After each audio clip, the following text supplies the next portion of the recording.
সুখের বৃষ্টি ঝরে যারে ভেবে দিন কেটে যায় মনের গহীন ঘরে যার সাথে মনের ভেতর সুখের বৃষ্টি ঝরে তবু কেন যে সে হারিয়ে যায় যায় না ধরা তারে যা পাখি উড়ে যা রে দেখলে বলে ইশতারে আমি থাকবো বসে তার পথ যে এই নদীর কিনারে যা পাখি উড়ে যা রে দেখলে বলে ইশতারে আমি থাকবো বসে তার ঠিকই বলছেন নূপুর, তুমি একটা স্বার্থপর মানুষ।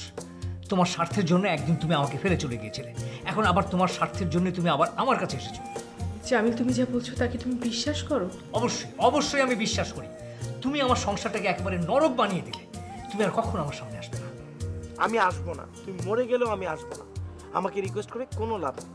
তোকে আজই আসতে হবে, আর আজকে যদি তুই না আসিস আমি কসম কেটে বলছি আমি পারভেজকে বলে দেবো যে আমি তোকে ভালোবাসি। বাই। তুমি অফিসে আসার একটু আগেও আমি ওকে বলছিলাম যে ও যেন আমার সঙ্গে যোগাযোগ না করে, তারপরেও আমার ভালো লাগছে না এগুলো শুনতে। প্লিজ আমাকে একটু একা থাকতে দাও প্লিজ। এখন আমি মেয়েটাকে অ্যাটলিস্ট দূর থেকে দেখতে পারি, মাঝে মাঝে কথা বলতে পারি, এটাই আমার জন্য অনেক। আপনার জন্য খারাপ লাগছে? তোমাকে মাফ করবে না। আমি তো তোমাকে সবকিছু খুলে বলেছি যে ওর সাথে আমি যোগাযোগ করতে চাইনি। কে যোগাযোগ করতে চেয়েছে কে চায়নি সেটা বড় কথা নয়। তোমাদের মধ্যে যোগাযোগ হয়েছে এবং নিয়মিত যোগাযোগ ছিল, সেটাই বড় কথা। এবং খুব চিন্তা করে আমার কাছ থেকে আড়াল করেছো, এটা আরো বড় কথা। তুমি তুমি জামিল ভুলে গিয়েছিলে সত্য কখনো চাপা থাকে না। হ্যাঁ, সত্য যে কখনো লুকিয়ে থাকে না সেটা তো আমি নিজেও জানি। ওর সাথে আমার যোগাযোগ ছিল, সেটা আমি তোমার কাছ থেকে লুকিয়েছি, কারণ তুমি জানলে হয়তো ব্যাপারটা বুঝতে পারতে না, তোমার সঙ্গে ঝগড়া করতে। আমি ভেবেছি যে ও দুদিন পরে চলে যাবে, খামাখা এটা তোমাকে জানিয়ে শুধু শুধু তোমাকে কষ্ট দিয়ে কী লাভ। এসব এক্সকিউজ তোমার বানানো এক্সকিউজ। কাল সারা রাত শুয়ে শুয়ে এসব এক্সকিউজ তুমি বানিয়েছো। সুমনা, আমি তো আমার দোষ স্বীকার করেছি, এখন এক্সকিউজ বানানোর প্রশ্ন আসছে কেন? প্রশ্ন আসছে কারণ তুমি দেখাচ্ছ। আমার সামনে দাঁড়িয়ে তুমি যে কথা বলছো, তোমরা এতটুকু লজ্জা করছে না? আমি তোমার জায়গায় হলে তো তোমাকে মুখই দেখাতাম না। আচ্ছা, তুমি কি চাও? আমি আমার মুখটা তোমাকে না দেখাই? আমি তোমার কাছে কিছুই চাই না, কিছুই আশা করি না। আচ্ছা, তাহলে সমাধানটা কি? হ্যাঁ, আমি কি করলে তুমি আবার নর্মাল বিহেভ করবে? বলো বলো, আমি কি করব? তুমি প্লিজ এখন এখান থেকে যাও, আমাকে যন্ত্রণা করো না। যদি বেশি যন্ত্রণা করো আমি বাড়ি ছেড়ে চলে যাবো। আবার আমি বাবার মুখের দিকে তাকিয়ে বাড়ি ছেড়ে যাচ্ছি না। আমার বাড়িতে যদি আমি আবার ফিরে যাই তাহলে ওরা আর আমাকে আসতে দেবে না। ঠিক আছে, তুমি বাবার বাড়ি চলে যাওনি, তার জন্য আমি তোমার কাছে কৃতজ্ঞ। এখন বলো যে মানে আমি এখন কি করতে পারি, মানে কি করলে তুমি সব ভুলে যাবে? যে পাপ তুমি করেছো সেটা এত সহজে মোচন হবার নয় জামিল। সুমনা, আমি যা করছি সেটা কোনোভাবেই পাপ নয়। আমার সম্পূর্ণ অধিকার আছে আমার কোনো কলেজ ফ্রেন্ডের সঙ্গে টেলিফোনে কথা বলা, বা সে যদি আমার অফিসে আসে তাহলে তার সঙ্গে হাসি মুখে কথা বলা, তাকে এক কাপ চা খাওয়ানো। এটা আমি কেন, যে কেউ করবে। ওকে, তাহলে মাফ চাচ্ছ কেন? তুমি তোমার মতো থাকো, আমাকে আমার মতো থাকতে দাও। ঘ্যান ঘ্যান করছো কেন? মাফ চাচ্ছি, ঘ্যান ঘ্যান করছি এই জন্যে যে আমি অশান্তি চাই না, আমি সুখ চাই। হ্যাঁ, তুমি সুখ চাও, তাই তো সুখের সন্ধানে গিয়েছিলে, আর তোমার সুখের পথে ব্যারিকেড হয়ে দাঁড়িয়েছিলাম আমি। ওহ সুমনা, সুমনা প্লিজ প্লিজ, তুমি একটু কুল হও। তোমার কি ধারণা আমি কুল নেই? আমি এই বাসায় এখন পর্যন্ত আছি, সেটা কি প্রমাণ করে না যে আমি কুল আছি? প্লিজ তুমি যাও এখান থেকে, যাও। সুমনা এরকম প্লিজ।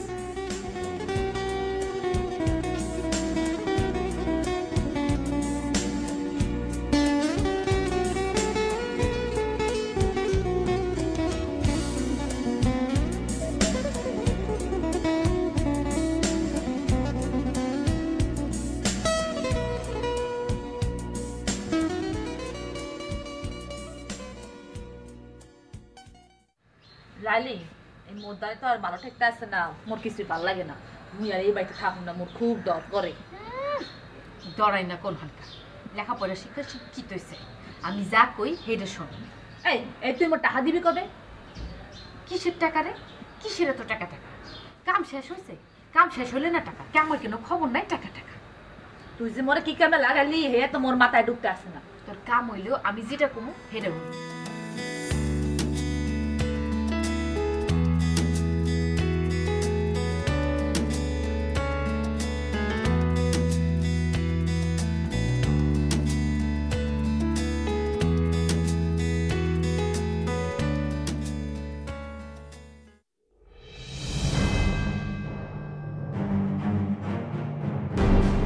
লালি, এই চম্পা, তোরা ওখানে কি করছিস? আয় উপরে আয়, এদিকে আয়। আইতাছি না আইতাছি।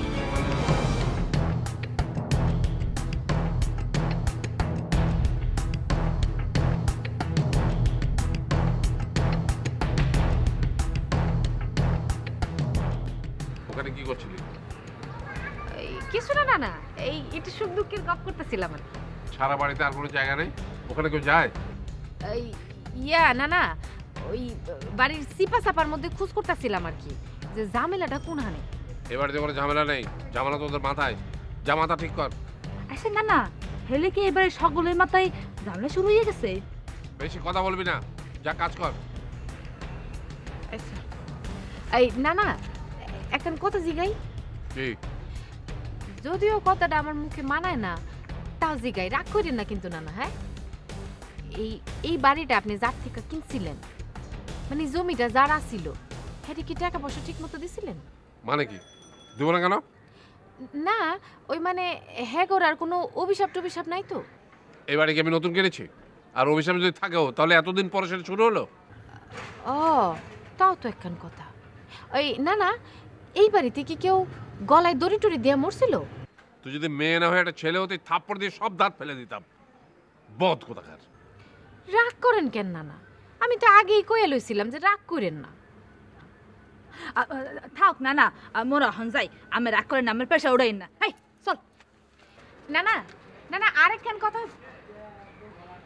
না কোনো কথা নাই, থাক।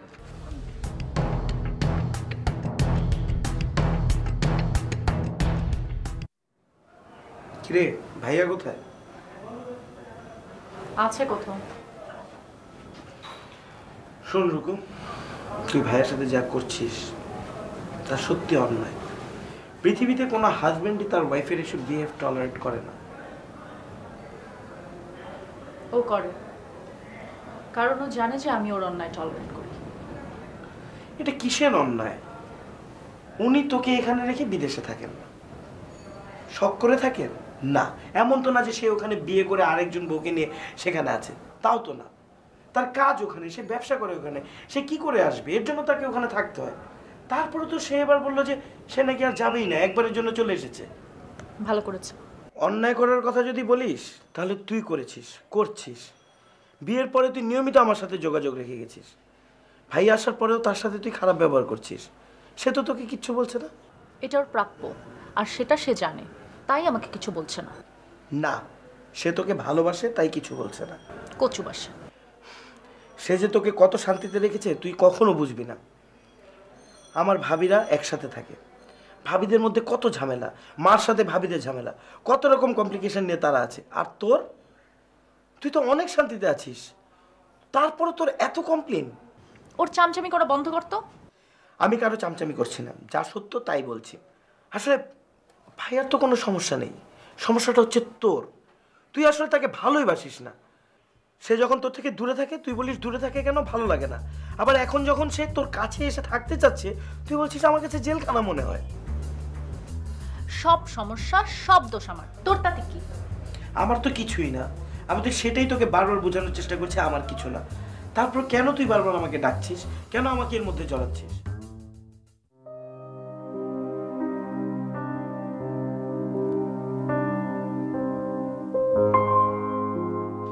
বাবা, তোমার মন খারাপ কেন? কই, আমার মন খারাপ না তো। তাহলে চলো কোথাও ঘুরতে যাই। তোমার মাকে কি বলো, যাও।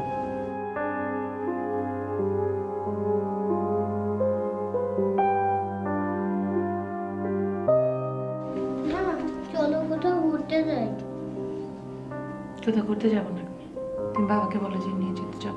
বাবাকে তো বললাম, কিন্তু বাবা বললো যে তোমাকে নিয়ে যেতে।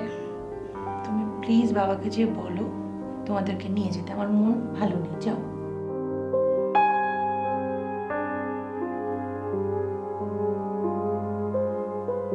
বাবা মা বললো তোমাকে নিয়ে যেতে। আমি তো যেতে পারবো না। তোমার মা যদি যায় তাহলে আমি যেতে পারি। তুমি তোমার মাকে রাজি করো, যাও।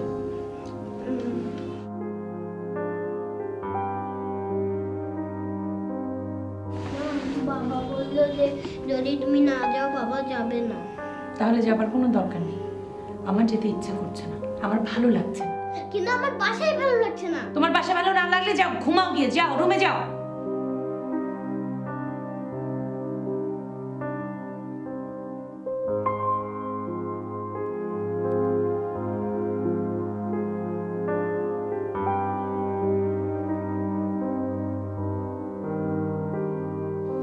তুমি আমাদের দুজনের ভেতরে ওদেরকে কেন পেঁচাচ্ছ? আমি আবার কোথায় পেঁচালাম? পেঁচাওনি? তুমি কি ভেবেছো ওরা বললেই আমি তোমাদের সাথে হাসতে হাসতে চলে যাব, তোমার উপর সব রাগ আমার চলে যাবে, তোমার সব দোষ ঢাকা পড়ে যাবে? আমি কিছুই মনে করছি না। তুমি সবকিছুর মধ্যে একটা গন্ধ খোঁজার চেষ্টা করো না তো। তুমি প্লিজ ওদেরকে নিয়ে যাও। আমি যাবো না, আমার ভালো লাগছে না।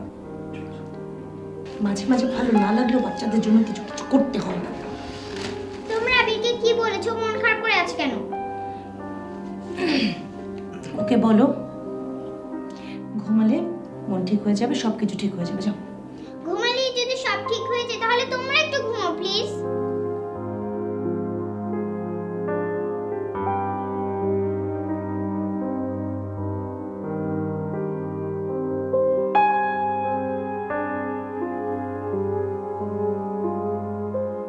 তুই কেন এই কাজগুলো করছিস? এই কাজগুলোর জন্য একজন কষ্ট পাচ্ছে। যার বাড়িতে থাকছিস, যার টাকায় ঘুরছিস ফিরছিস, যার কাপড় পরছিস, তাকে কেন কষ্ট দিচ্ছিস? অযথা কেন কষ্ট দিতে যাচ্ছিস তাকে? ও কেন কষ্ট পাবে? আমি কি তোর সাথে প্রেম করছি? তার যদি একটা মেয়ে ফ্রেন্ড থাকতো, সবসময় তার সাথে সাথে থাকতো, ভাইয়া তাকে নিয়ে খেতে যেত, তোকে না নিয়ে তাকে নিয়ে নিয়ে ঘুরে বেড়াতো, তাহলে তখন তখন তোর কেমন লাগতো? কিছুই লাগতো না। এখানে খারাপ লাগার কি আছে? তোর খারাপ লাগতো না কারণ তুই তাকে ভালোবাসিস না। ভালোবাসলে অবশ্যই খারাপ লাগতো। বেশি কথা বলিস না তো সাহেব। তুই এখনো বিয়ে শাদী করিসনি, সংসার তুই একদম বুঝবি না। সংসার তো দুনিয়াতে তুই একাই করিস, আর এটাকে আদৌ সংসার বলে কিনা তাও আমার প্রশ্ন। তুই ইদানিং সারাক্ষণ আমার সঙ্গে ঝগড়া করার তালে থাকিস কেন বলতো? মানে কি? কারণ তুই ইদানিং ঝগড়া করার মতো কাজ করছিস। তুই যে কাজ করছিস সেটা জানলে তোর জামাইয়ের উচিত তোকে কি কি উচিত? ডিভোর্স দেয়া? Yes, you deserve divorce. দেয় না কেন? দেয় না কেন? তাকে কে না করেছে? আমি কি তার পায়ে ধরে বলছি আমাকে রেখে যেও না, আমাকে ছেড়ে যেও না বলেছি আমি? আচ্ছা রুকু, তোর যদি এই মানুষটার সাথে সংসার করতে এতই অসহ্য লাগে তাহলে তুই থাকছিস কেন তার সাথে? ছেড়ে চলে যা। আমি তো তোকে বলেছি চল ভেগে যা। এই ফালতু কথা বলবি না, একদম ফালতু কথা বলবি না। মানে তোর কথাবার্তা শুনলে আমার আসলে ইচ্ছা করছে তোকে থাপড়াই। সাহস আছে তোর থাপড়ানোর? শোন, আমি তোকে একটা কথা বলি। আমি স্পষ্ট দেখতে পাচ্ছি ভবিষ্যতে তোর খারাপই আছে। খারাপই আছে। আর আমার সব খারাপের জন্য দায়ী কে জানিস? তুই। অনেক হয়েছে, প্লিজ। তোর জামাই যেদিন জানতে পারবে এসব, তোকে দেখিস নির্ঘাত ঘর থেকে বের করে দেবে। দেখ না কে না করেছে। রুকু প্লিজ, তুই যদি এরকম করিস আমি কসম কেটে বলছি আমি তোর সাথে কোনো রকম যোগাযোগ করব না। কই যাবি তুই? তুই যেখানে যাবি সেখান থেকে আমি তোকে খুঁজে বের করব। ধ্যাৎ, যাই আমি, থাক তুই। যা। কালকে কখন আসবি? কাল কেন আসবো? ও মা, আসবি না কেন? তোকে নিয়ে ঘুরতে যাব না? এসব বলতে তোর লজ্জা পাওয়া উচিত।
তুমি আবারও মন খারাপ করে বসে আছো।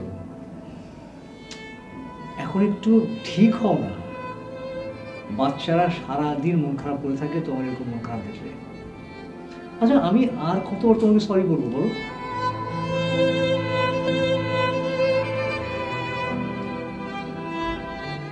তোমার সাথে আমার বিয়ে হবার পর থেকে আমি তোমার সাথে ঝগড়া করেছি, ইচ্ছে করেই করেছি। আমি বাসায় একা একা থাকতাম, কোনো কাজ থাকতো না, বসে বসে বোর হতাম, তাই তোমার সাথে ইচ্ছে করে ঝগড়া করতাম, আবার মিটিয়ে ফেলতাম। তোমার সাথে আমার অ্যারেঞ্জ ম্যারেজ ছিল তো, তাই হয়তো তোমাকে আমি বোঝাতে পারিনি আমি তোমাকে কতটা ভালোবাসি।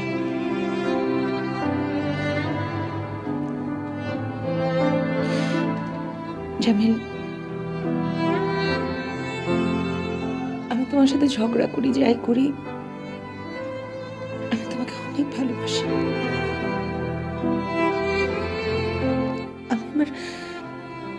আমি আমার নিজের চাইতেও তোমাকে বিশ্বাস করতাম, অনেক বেশি বিশ্বাস করতাম।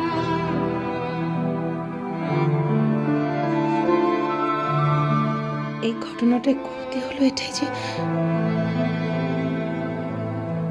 তোমাকে আর আমি বিশ্বাস করতে পারছি না। আমি সরি, আমি পারছি না। বিশ্বাস ছাড়া একটা সম্পর্ক কি করে টিকে থাকে বলো? এখন তুমি অফিসে গেলে আমার মনে হবে তুমি মেয়েটার সাথে আছো, তোমার ফোন ওয়েটিং এ পেলে মনে হবে মেয়েটার সাথে কথা বলছো, অফিসের কাছে ঢাকার বাইরে গেলে মনে হবে ওই মেয়েটাকে নিয়ে তুমি। আমি প্রতি পদে পদে তোমাকে সন্দেহ করব, আমি না চাইলেও করব। আমি সন্দেহ নিয়ে কি করে দেখবে দুজনের মধ্যে সমস্যা লেগেই থাকবে। তুমি ওই মেয়েটার সাথে যোগাযোগ রাখছো ভেবে আমি কষ্ট পাব, আর আমার কষ্ট দেখে হয়তো তুমি কষ্ট পাবে। এভাবে কিভাবে এক ছাদের নিচে আমরা বসবাস করব বলো? এ কথা কেন বলছেন মা? আপনি আপনার কাছ থেকে কেন কষ্ট পাবো? কষ্ট না পেলে তো ভালোই, আর যদি পেয়ে থাকো তাহলে বলে ফেলো। ঠিক আছে বাবা, তুমি এখন যাও।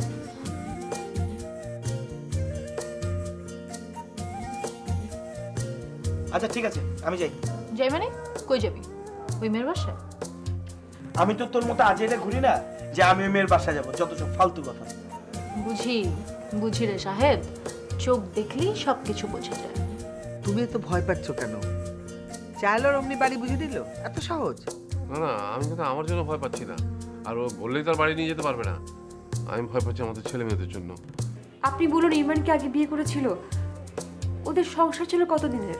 আবাবনি, আমি কিছুই জানি না, তাছাড়া আগে তো কখনো বউ দেখিনি।